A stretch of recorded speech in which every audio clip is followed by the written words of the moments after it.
कि strike price क्या होते हैं, कितने तरह के स्ट्राइक प्राइस होते हैं, जैसे आईटीएम, ओटीएम है ना, एटीएम, ये सारे स्ट्राइक प्राइस किस तरह से अपने को पता चलेगा कि एटीएम कौन सा है, आईटीएम कौन सा है, ओटीएम कौन सा है। ठीक है, सो देखो गाइस, अगर आपको ये समझना है कि एटीएम, ओटीएम, आईटीएम क्या होता है, तो उसके लिए पहले आपको मार्केट का व्यू समझना होगा कि मार्केट को लेके आपका व्यू क्या है। ठीक है, आप क्या मार्केट से एक्सपेक्ट कर रहे हो, क्योंकि देखो बिना जानकारी के अगर आप ट्रेडिंग करोगे तो नुकसान ही होने वाला है। इससे बढ़िया है कि सीख के करो। ठीक है, so hey guys, welcome back to my new vlog. ये ऑप्शन ट्रेडिंग सीरीज का पार्ट 4 है। सो अगर आपने पार्ट 3, पार्ट 2, पार्ट 1 नहीं देखा है तो चैनल पे जाके चेकआउट कर सकते हो। उसके अंदर मैंने बेसिक से बेसिक इंफॉर्मेशन दे रखी है ऑप्शन ट्रेडिंग के बारे में, जो कि आपका जानना बहुत जरूरी है अगर आप ऑप्शन ट्रेडिंग सीख रहे हो तो। क्योंकि देखो बिना जानकारी के अगर आप ट्रेडिंग करोगे तो नुकसान ही होने वाला है। इससे बढ़िया है कि सीख के करो। ठीक है, सो जो आज का हमारा टॉपिक है वो ये है कि स्ट्राइक प्राइस क्या होते हैं, कितने तरह के स्ट्राइक प्राइस होते हैं, जैसे आईटीएम, ओटीएम है ना, एटीएम, ये सारे स्ट्राइक प्राइस किस तरह से अपने को पता चलेगा कि एटीएम कौन सा है, आईटीएम कौन सा है, ओटीएम कौन सा है। ठीक है, ये सारी चीजें मैं आपको इस वीडियो के अंदर जानकारी देने वाला हूं, तो बिना स्किप करे देखिएगा।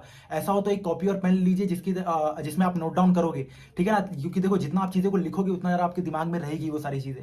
तो चलिए बिना टाइम वेस्ट किए सीधा स्टार्ट करते हैं। सो ये गाइस देख सकते हो हम आ चुके हैं अपने सिस्टम के ऊपर, और जो बड़ी स्क्रीन है इधर पे मैंने ओपन किया हुआ निफ्टी 50 का 1 आवर टाइम फ्रेम का चार्ट। आपको क्लियरली प्राइस एक्शन दिख रहा है कि मार्केट आज बुलिश था। ठीक है, अब आपको एक चीज बताना चाहूंगा कि देखो स्ट्राइक प्राइस किसे कहते हैं।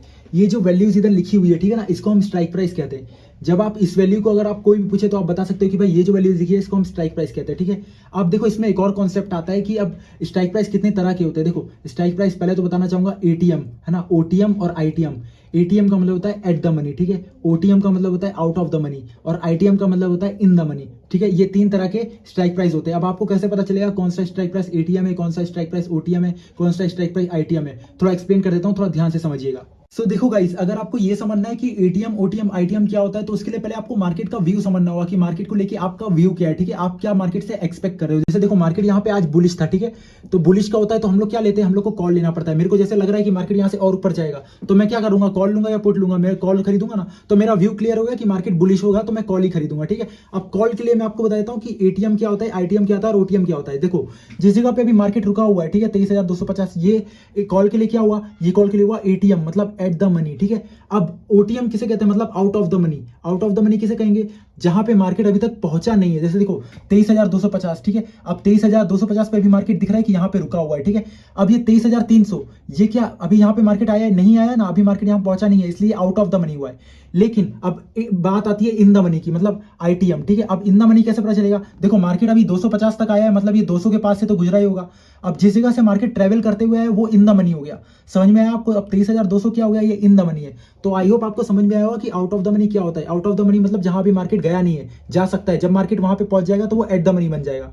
ठीक है, अभी जब तक मार्केट वहां पहुंचा नहीं है तब तक के लिए आउट ऑफ द मनी है। देखो जैसे 23,250 ये एट द मनी हुआ, 23,300 ये आउट ऑफ द मनी है, 23,350 ये आउट ऑफ द मनी है, 23,400 ये आउट ऑफ द मनी है। ठीक है, इन द मनी अगर देखो तो देखो 23,200 इन द मनी हो गया, 23,150 ये इन द मनी हो गया, 23,150 ये इन द मनी हो गया। तो आई होप आपको समझ में आया हो कि कॉल के लिए in the money, out of the money, ATM क्या होता है। सारी चीजें मैं आपको एकदम सिंपल तरीके से बताया, आपको समझ में आया होगा आई होप। ठीक है, सो गाइस जैसा कि मैंने आपको कॉल के लिए बताया कि एटीएम, ओटीएम, आईटीएम क्या होता है, ठीक है, उसी तरह पुट के लिए होता है। पुट हम कब बाय करते हैं, जब हमको लगता है मार्केट गिरेगा। ठीक है, अब पुट के लिए कॉन्सेप्ट पूरा अलग हो जाता है आईटीएम, ओटीएम का। जैसे देखो यहाँ पे अभी जब मार्केट जहाँ पे क्लोज हुआ 23,250, इस जगह पे एटीएम है ना जो, वो सेम ही है। ठीक है ना, पुट के लिए भी 23,250 ये एट द मनी है। ठीक है, कॉल के लिए भी पुट के लिए, दोनों के लिए सेम ही होता है। अब out of the money, out of the money थोड़ा एक्सप्लेन कर देता हूँ पुट के लिए। देखो मार्केट जब 23,300 पे था, वहां से गिर के अभी आज मार्केट 23,250 पे आके बंद हो गया। ठीक है, लेकिन अभी वो 23,200 गया नहीं है। ठीक है, 23,250 के ऊपर बंद हो गया।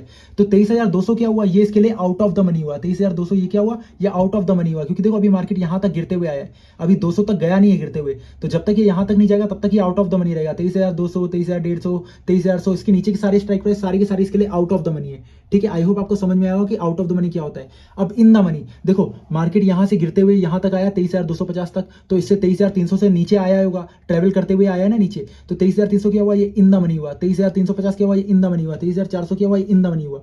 ठीक है, तो इस तरह आपको पता चलता है कि इन द मनी, जहां से मार्केट ट्रेवल करते हुए आया वो इन द मनी होता है, जहां ट्रेवल करते हुए जाएगा वो आउट ऑफ द मनी होगा। ठीक है, और जहां पे रुका हुआ है जिस समय उसका स्ट्राइक प्राइस जो चल रहा है वो उसके लिए एट द मनी होगा।